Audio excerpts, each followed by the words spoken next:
அன்பார்ந்த தேவ ஜனமே, நித்திய கிருபை சபை சார்பாக உங்கள் அனைவருக்கும் இயேசு கிறிஸ்துவின் ஜீவ நாமத்தில் எங்கள் அன்பின் வாழ்த்துக்களை தெரிவித்துக் கொள்கின்றோம்.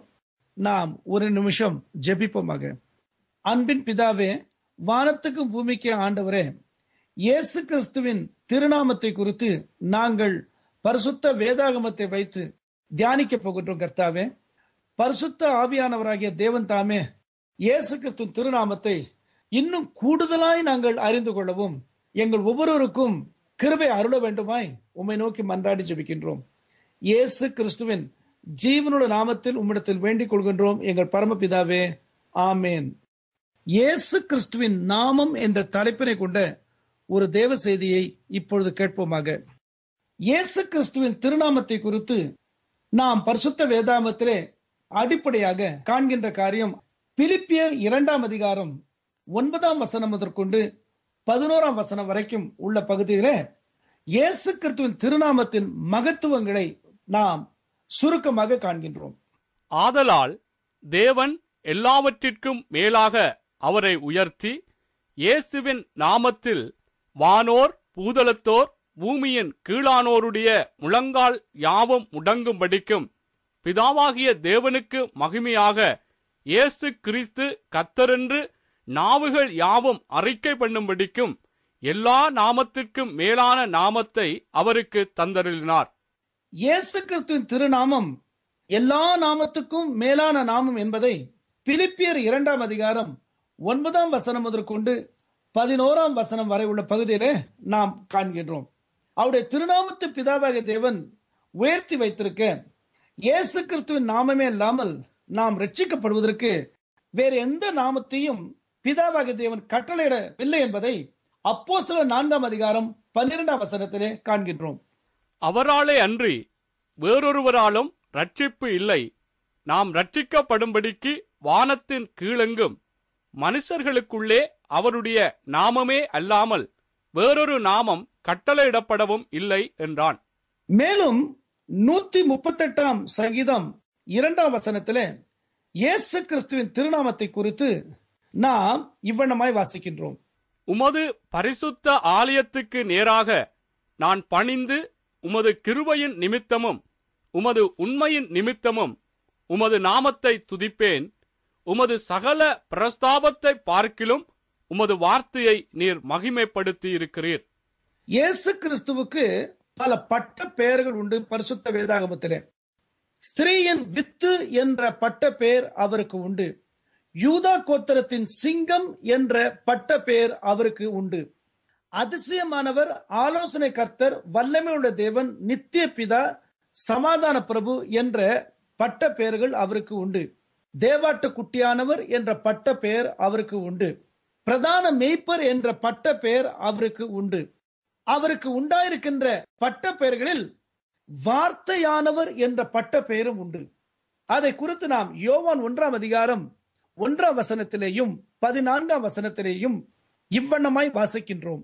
ஆதியிலே வார்த்தை இருந்தது, அந்த வார்த்தை தேவனிடத்தில் இருந்தது, அந்த வார்த்தை தேவனாயிருந்தது. அந்த வார்த்தை மாம்சமாகி கிருபையினாலும் சத்தியத்தினாலும் நிறைந்தவராய் நமக்குள்ளே வாசம் பண்ணினார். அவருடைய மகிமையை கண்டோம். அது பிதாவுக்கு ஒரே பேரானவருடைய மகிமைக்கு ஏற்ற மகிமையாகவே இருந்தது. யோவான் 1 அதிகாரம் 1 வசனத்திலே இயேசு கிறிஸ்து வார்த்தையானவராக சித்தரிக்கப்படுகிறார். ஆதியிலே வார்த்தை இருந்தது, அந்த வார்த்தை தேவனிடத்தில் இருந்தது, அந்த வார்த்தை தேவனாய் இருந்தது என்று பார்க்கின்றோம். மற்றும் யோவான் 1 அதிகாரம் 14 வசனத்திலே அந்த வார்த்தை மாம்சமாகி கிருபையினாலும் சத்தியத்தினாலும் நிறைந்தவராய் நமக்குள்ளே வாசம் பண்ணினார். அவருடைய மகிமையை கண்டோம். அது பிதாவுக்கு ஒரே பேரானவருடைய மகிமைக்கு ஏற்ற மகிமையாகவே இருந்தது என்று வாசிக்கின்றோம். இயேசு கிறிஸ்துவுக்கு வார்த்தையானவர் என்ற பட்ட பெயர் இருக்கின்றபடியாலே சங்கீதம் 138 வசனம் 2 பிற்பகுதி இவ்வண்ணமாய் சொல்லுகின்றது. உமது சகல பிரஸ்தாபத்தை பார்க்கிலும் உமது வார்த்தையை நீர் மகிமைப்படுத்தி இருக்கிறீர். 138 சங்கீதம் 2 வசனத்தின் இறுதி பகுதியில கூறப்பட்டுள்ளபடியே வார்த்தையானவராகிய இயேசு கிறிஸ்துவை பிதாவாகிய தேவன் சகல பிரஸ்தாபத்தை பார்க்கிலும் மேன்மையாய் வைத்திருக்கிறார், மகிமைப்படுத்தி வைத்திருக்கிறார் என்று நாம் பார்க்கின்றோம். அதையே நாம் பிலிப்பியர் 2ஆம் அதிகாரத்திலே 9ஆம் வசனம் முதற்கொண்டு 11ஆம் வசனம் வரை உள்ள பகுதியிலே அவருக்கு எல்லா நாமத்துக்கும் மேலான நாமத்தை பிதாவாகிய தேவன் தந்தருளி இருப்பதை நாம் இவ்வண்ணமாய் வாசிக்கின்றோம். ஆதலால் தேவன் எல்லாவற்றுக்கும் மேலாக அவரை உயர்த்தி இயேசுவின் நாமத்தில் வானோர் பூதலத்தோர் பூமியின் கீழானோருடைய முழங்கால் யாவும் முடங்கும்படிக்கும் பிதாவாகிய தேவனுக்கு மகிமையாக இயேசு கிறிஸ்து கர்த்தர் என்று நாவுகள் யாவும் அறிக்கை பண்ணும்படிக்கும் எல்லா நாமத்திற்கும் மேலான நாமத்தை அவருக்கு தந்தருளினார். உமது சகல பிரஸ்தாபத்தை பார்க்கிலும் உமது வார்த்தையை நீர் மகிமைப்படுத்தி இருக்கிறீர் என்று சங்கீதம் 138 2ஆம் வசனத்தின் இறுதி பகுதியானது பிலிப்பியர் 2ஆம் அதிகாரம் 9ஆம் வசனம் முதற்கொண்டு 11ஆம் வசனம் வரை உள்ள பகுதியிலே உறுதிப்படுத்தப்படுகிறது. அந்த வார்த்தையானவர் இயேசு கிறிஸ்துவே என்று பார்க்கிறோம். இயேசு கிறிஸ்துவின் திருநாமத்தை எல்லா நாமத்திற்கும் மேலாக பிதாவாகிய தேவன் உயர்த்தி வைத்துள்ளார் என்பதை சங்கீதம் 138 2ஆம் வசனத்தின் கடைசி பகுதியும் பிலிப்பியர் 2ஆம் அதிகாரம் 9ஆம் வசனம் முதற்கொண்டு 11ஆம் வசனம் வரை உள்ள பகுதியிலே நாம் பார்க்கின்றோம். அவருடைய திருநாமத்தை குறித்து நாம் மேற்கொண்டு பரிசுத்த வேதாகமத்தில் காண்கின்ற காரியம் உன்னத பாட்டு 1ஆம் அதிகாரம் 3ஆம் வசனம். உமது பரிமள தைலங்கள் இன்பமான வாசனை உள்ளவைகள், உமது நாமம் ஊற்றுண்ட பரிமள தைலமாய் இருக்கிறது, ஆகையால் கன்னியர்கள் உம்மை நேசிக்கிறார்கள். உன்னத பாட்டு 1ஆம் அதிகாரம் 3ஆம் வசனத்திலே கன்னியர்கள் என்று சொன்னால் உலகத்தால் தங்களை கரைப்படுத்தாமல் இருப்பவர்கள், உலகம் தங்களை கரைப்படுத்தாதபடிக்கு தங்களை காத்துக் கொள்பவர்கள், அப்படிப்பட்ட விசுவாசிகள், அப்படிப்பட்ட தேவ ஜனத்தை குறித்துதான் இங்கே கன்னியர்கள் என்று பழைய ஏற்பாட்டிலே புதிய ஏற்பாட்டின் சத்தியம் சித்தரிக்கப்பட்டுள்ளது. உன்னத பாட்டு 1ஆம் அதிகாரம் 3ஆம் வசனத்திலே உமது பரிமள தைலங்கள் இன்பமான வாசனை உள்ளவைகள், உமது நாமம் ஊற்றுண்ட பரிமள தைலமாய் இருக்கிறது, ஆகையால் கன்னியர்கள் உம்மை நேசிக்கிறார்கள் என்று எழுதப்பட்டுள்ளது. உலகத்தினாலே தங்களை கரைப்படுத்தாமல் வாழ்கின்ற கர்த்தருடைய பரிசுத்த ஜனங்களுக்கு இயேசு கிறிஸ்துவின் திருநாமம் ஊற்றுண்ட பரிமள தைலத்தை போல் இருக்கின்றது என்று பார்க்கின்றோம். அதனுடைய அர்த்தம் யாதெனில், பரிமள தைலம் எவ்வண்ணமாய் நறுமணம் கமழ்கின்றதோ, அது நம்முடைய நாசிக்கு எவ்வண்ணமாய் இன்பமாய் இருக்கின்றதோ, இயேசு கிறிஸ்துவின் திருநாமம் உலகத்தால் தங்களை கரைப்படுத்தாமல் வாழ்கின்றவர்களுக்கு இன்பமாய் இருக்கின்றது என்று பார்க்கின்றோம். காரணம் என்னவென்றால், மனிதனுடைய ஆழ் தத்துவத்திலே ஆவி, ஆத்மா, சரீரம் என்று 3 பிரிவுகள் உள்ளன. மனித ஆவியின் ஒரு பகுதி மனசாட்சியாகும். அந்த மனசாட்சி சத்தியத்தை மகிழ்ச்சியாய் வரவேற்கும். சத்தியத்துக்கு மாறானவைகளை அது ஏற்றுக்கொள்ள மறுக்கும். எந்த மனிதனானாலும் சரி, எந்த மனுஷியானாலும் சரி, எந்த மதத்தை சேர்ந்தவர்களாய் இருந்தாலும் சரி, அடிப்படையாக ஒவ்வொரு மனுஷனுக்குள்ளும் ஒவ்வொரு மனுஷனுக்குள்ளும் இருக்கின்ற அவருடைய ஆவியின் ஒரு பகுதி மனசாட்சியாகும். அந்த மனசாட்சி சத்தியத்தை மாத்திரம் மிக மகிழ்ச்சியாய் ஏற்றுக்கொள்ளும். இயேசு கிறிஸ்து தம்மை குறித்து யோவான் 14ஆம் அதிகாரம் 6ஆம் வசனத்திலே தாம் சத்தியம் என்று சொல்லியிருக்கின்றார். அதற்கு இயேசு, நானே வழியும் சத்தியமும் ஜீவனுமாயிருக்கிறேன், என்னாலே அல்லாமல் ஒருவனும் பிதாவினிடத்தில் வரான்.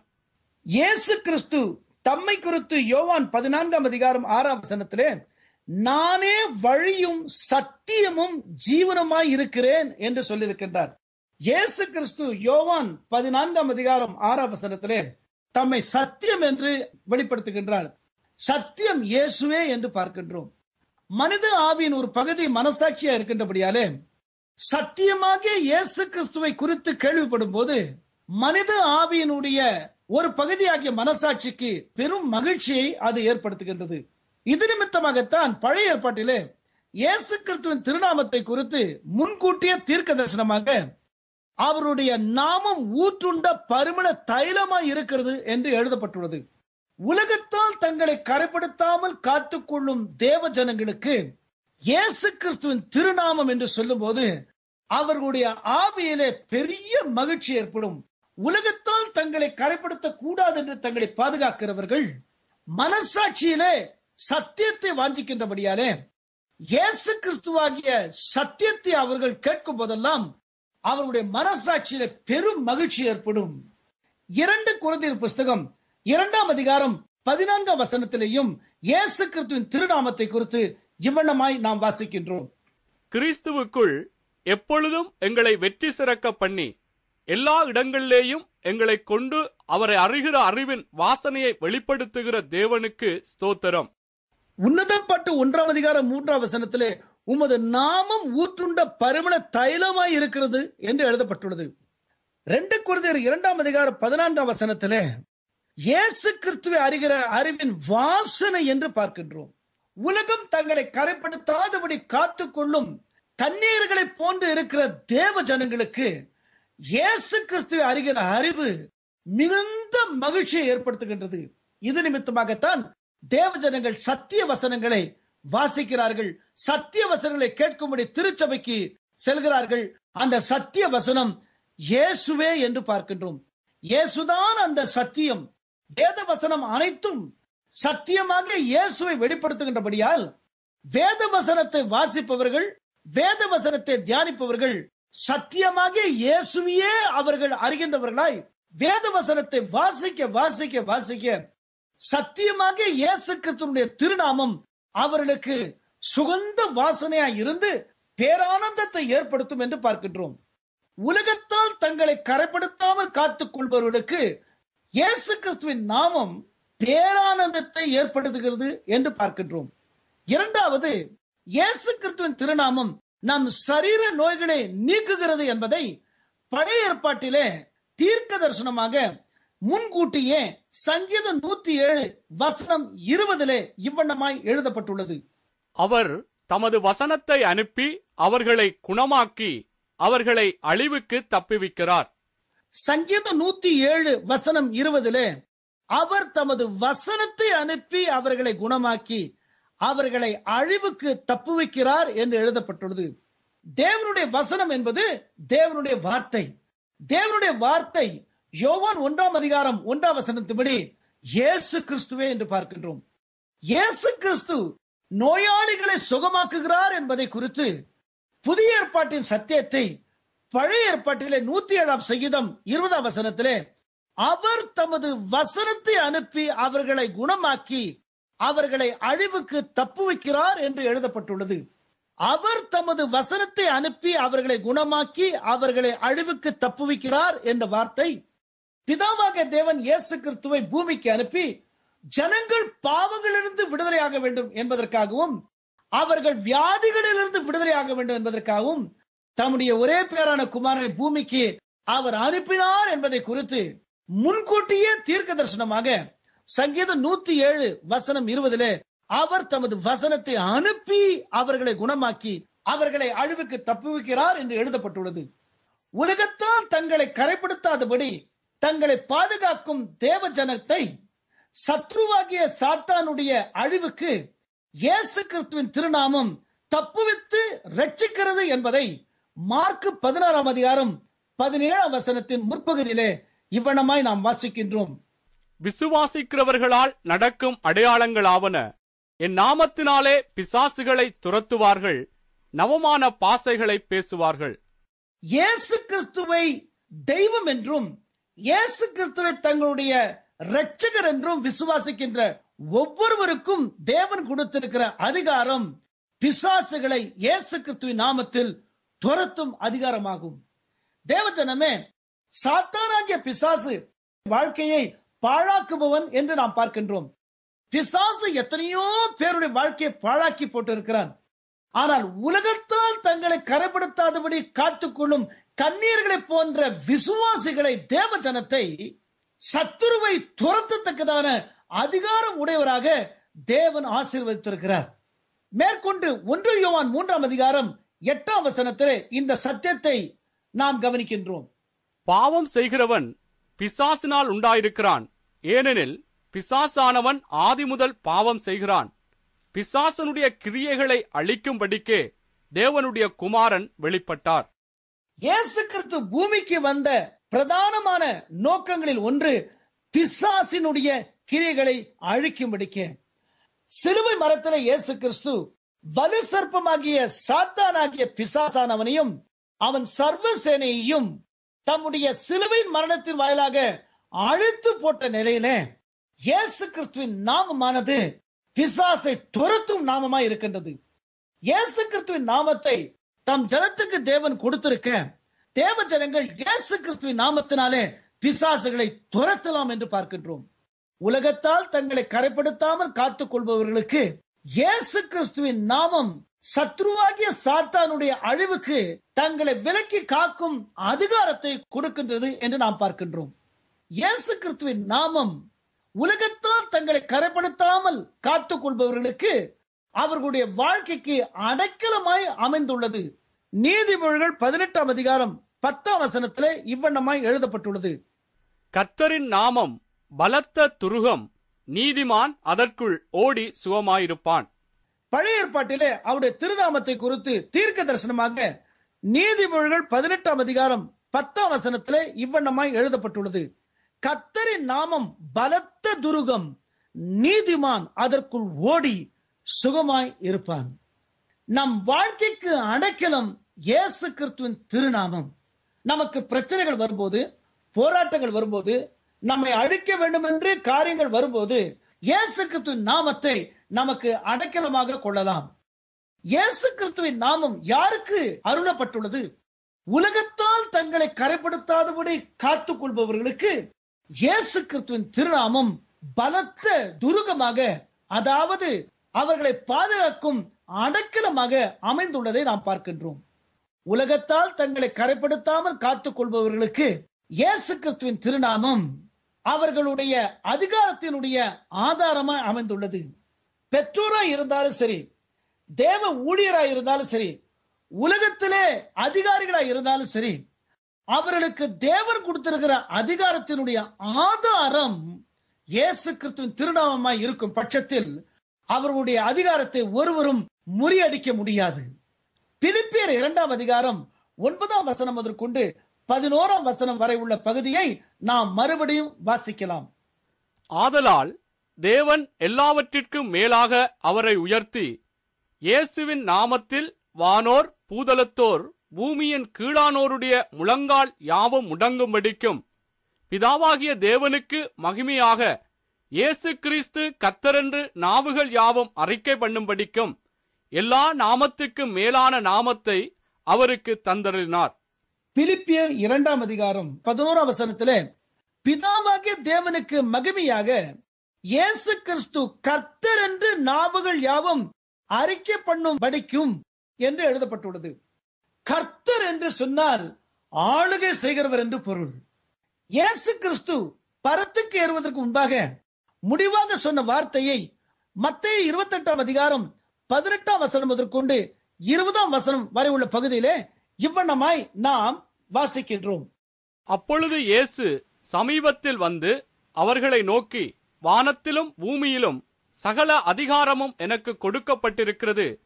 ஆகையால் நீங்கள் புறப்பட்டு போய் சகல யாதிகளையும் சீசராக்கி, பிதா குமாரன் பரிசுத்த ஆவியின் நாமத்திலே அவர்களுக்கு ஞானஸ்நானம் கொடுத்து, நான் உங்களுக்கு கட்டளையிட்ட யாவையும் அவர்கள் கைக்கொள்ளும்படி அவர்களுக்கு உபதேசம் பண்ணுங்கள்.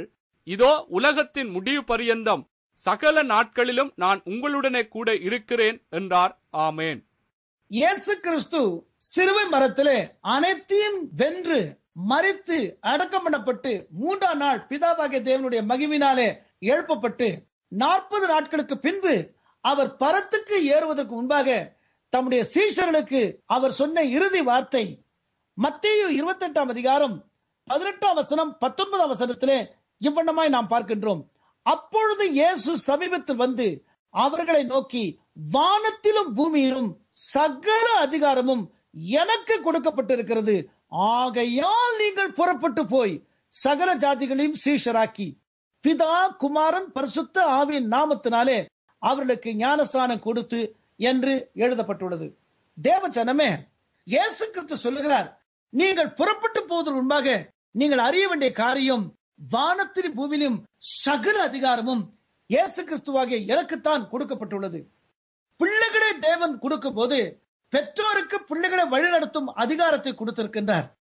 ஊழியத்திலே ஊழியக்காரரை தேவன் ஏற்படுத்தும் போது அவர்களுக்கு ஊழியத்தை செய்யும் அதிகாரத்தை கொடுத்திருக்கிறார். உலகத்திலே தேவன் மனிதர்களை அதிகாரிகளை ஏற்படுத்தும் போது தங்கள் பணிகளை செய்யும்படியான அதிகாரத்தை அவர்களுக்கு தேவன் கொடுத்திருக்கிறார். ஆனால் இந்த அதிகாரமானது மற்றவர்களால் முறியடிக்கப்படக்கூடாது என்றால் அந்த அதிகாரத்தினுடைய அஸ்திபாரம் இயேசு கிறிஸ்துவின் திருநாமமாய் இருக்க வேண்டும். ஏனென்றால் எல்லா நாமத்திற்கும் மேலான நாமமாகிய இயேசு கிறிஸ்துவின் திருநாமத்தை கர்த்தர் என்று நாவுகள் யாவும் அறிக்கை பண்ணும்படியான நிலையில் தேவன் உயர்த்தி இருக்கிறார் என்று சொன்னால் அதனுடைய அர்த்தம் யாதெனில் இயேசு கிறிஸ்துவுக்கு சகல அதிகாரமும் பிதாவாகிய தேவன் தந்துள்ளார். அதைதான் நாம் மத்தேயு 28 அதிகாரத்திலே 18 வசனத்திலே இயேசு கூறுவதை பார்க்கிறோம். வானத்திலும் பூமியிலும் சகல அதிகாரமும் எனக்கு கொடுக்கப்பட்டிருக்கிறது. ஆகையால் நீங்கள் புறப்பட்டு போய் உங்கள் கடமைகளை செய்யுங்கள். பெற்றோராகிய நாம் நம் கடமை செய்யும் போது, தேவ ஊழியராகிய நாம் நம் கடமை செய்யும் போது, உலகத்திலே அதிகாரிகளாக இருப்பவர்கள் தங்கள் கடமைகளை செய்யும் போது தங்களுக்கு கொடுக்கப்பட்ட அதிகாரம் வெற்றிகரமாக செயல்பட வேண்டுமானால் அந்த அதிகாரத்தினுடைய அஸ்திபாரம் இயேசு கிறிஸ்துவின் திருநாமமாய் இருத்தல் வேண்டும். பிலிப்பியர் 2 அதிகாரம் 9 வசனம் முதற்கொண்டு 11 வசனம் வரை உள்ள பகுதியிலே இயேசு கிறிஸ்துவுக்கு எல்லா நாமத்துக்கும் மேலான நாமத்தை கொடுத்ததோடு கூட கர்த்தர் என்ற நாவுகள் யாவும் அவரை அறிக்கை பண்ண வேண்டும் என்று வேதம் சொல்வதின் காரணம் என்னவென்றால் அவருக்கு சகல அதிகாரமும் வானத்திலும் பூமியிலும் பிதாவாகிய தேவனால் கொடுக்கப்பட்டுள்ளது. பிரியமானவர்களே, உலகத்தால் தங்களை கரைப்படுத்தாதபடி காத்துக் கொள்பவர்களுக்கு இயேசு கிறிஸ்துவின் திருநாமம் அவர்கள் ஆவிக்கு பேரானந்தமாய் இருக்கின்றது. அவர்களுடைய சரீரத்துக்கு ஆரோக்கியத்தை கொடுக்கின்றது.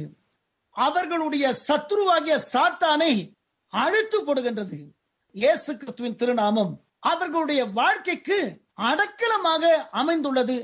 இறுதியாக நாம் பார்க்கின்ற காரியம், இயேசு கிறிஸ்துவின் திருநாமம் கொடுக்கப்பட்டுள்ள அனைத்து அதிகாரங்களுக்கும் அஸ்திபாரமாக அமைந்துள்ளது. இயேசு கிறிஸ்துவின் திருநாமத்தை அஸ்திபாரமாய் கொண்டுள்ள ஒவ்வொருடைய வாழ்க்கையிலையும் அவர்களுக்கு தேவன் கொடுத்துள்ள அதிகாரம் வெற்றிகரமாக செயல்படும். நாம் கண்களை மூடி ஜெபிக்கலாம். எங்கள் அன்பின் பிதாவே, இயேசு கிறிஸ்துவின் திருநாமம் எங்களுக்கு உரியதுப்பா.